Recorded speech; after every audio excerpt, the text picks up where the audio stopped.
Hey all. So I couldn't find any video that covered this, so I thought I would do one for everyone in case they ran across the same issue.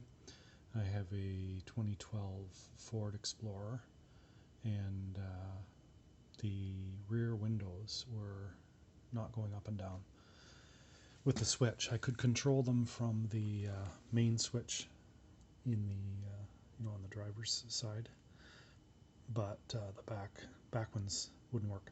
So in troubleshooting that, I did discover if I worked them really hard, I was able to get one to go up and one to go down.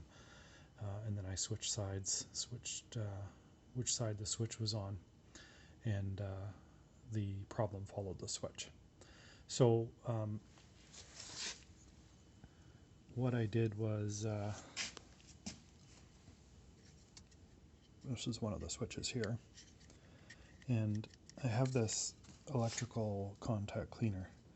I live in Canada, so I got this at Canadian Tire a long time ago, and it's pretty good stuff. So what I did was on the bottom, I took this switch out. On the bottom, you can see in there one of those pins is missing, and it's supposed to be that way, but that is a hole into where the switch is. So I sprayed some of that contact cleaner in there and worked the switch a little bit, and that has now solved the problem. So you can see here, if I plug this switch in, the switch is working in both directions.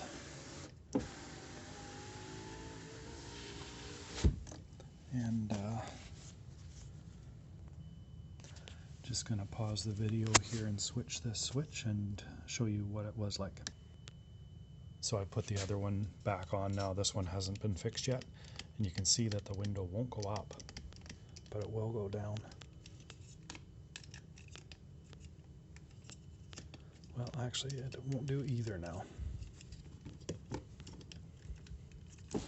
There we go. So it will go down, but it is intermittent even going down, and it won't go up at all. So I'm just going to pause the video here again, and I'll show you the fix.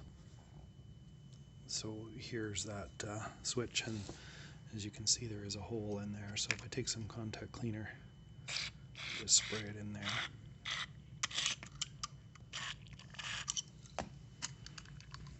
Give it a shake and just work this switch a little bit.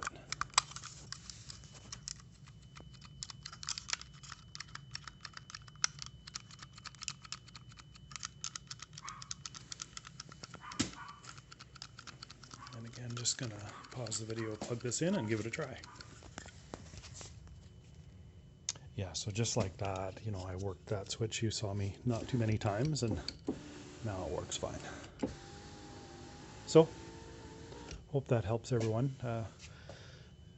The other videos I saw had, you know, they were pulling the floorboards up and disconnecting connectors and those sorts of things, trying to fix the problem.